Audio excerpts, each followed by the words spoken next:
আমি 2 অক্টোবৰ তাৰিখে অসমত উপজিলাসমূহ আনুষ্ঠানিকভাৱে আমি আৰম্ভ কৰিব লাগিব। কামৰূপ মেট্ৰ' জিলাৰ 2খন উপজিলা আমি নিৰ্বাচনৰ আগতে আৰম্ভ কৰিম বুলি এটা সিদ্ধান্ত লৈ আমি উপজিলাসমূহৰ দায়িত্ব কেনেকুৱা হ'ব তাৰ বিষয়ে আমি নটিফিকেশ্যন এখন আমি ইস্যু কৰিছিলোঁ।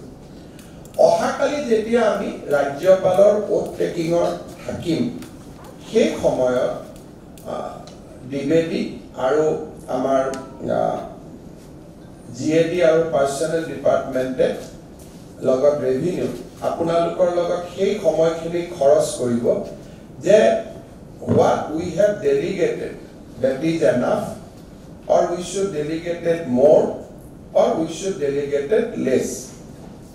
But উপজিলাৰ যিটো প্ৰশাসনিক ব্যৱস্থা মহকুমা অব্লিক উপজিলাৰ যিটো প্ৰশাসনিক ব্যৱস্থা তাক আমি 2 অক্টোবৰৰ পৰা আনুষ্ঠানিকভাৱে আৰম্ভ কৰিব খুজিছোঁ।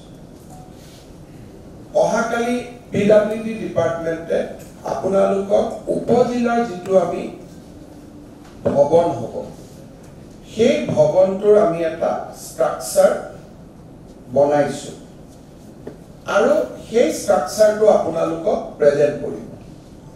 আমি ফাণ্ড চেংচনো ৰেডি কৰি ৰাখিছোঁ।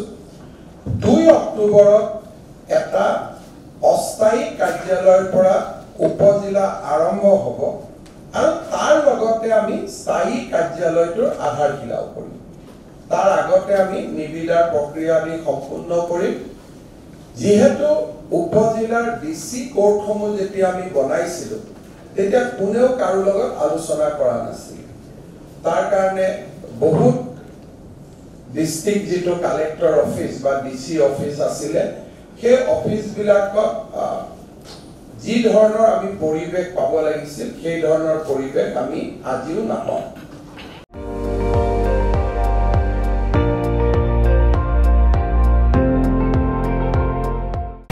আপুনি চাই আছে ND24 সৰ্বশ্ৰেষ্ঠ নহয় সৰ্বোত্তমৰ দৌৰ।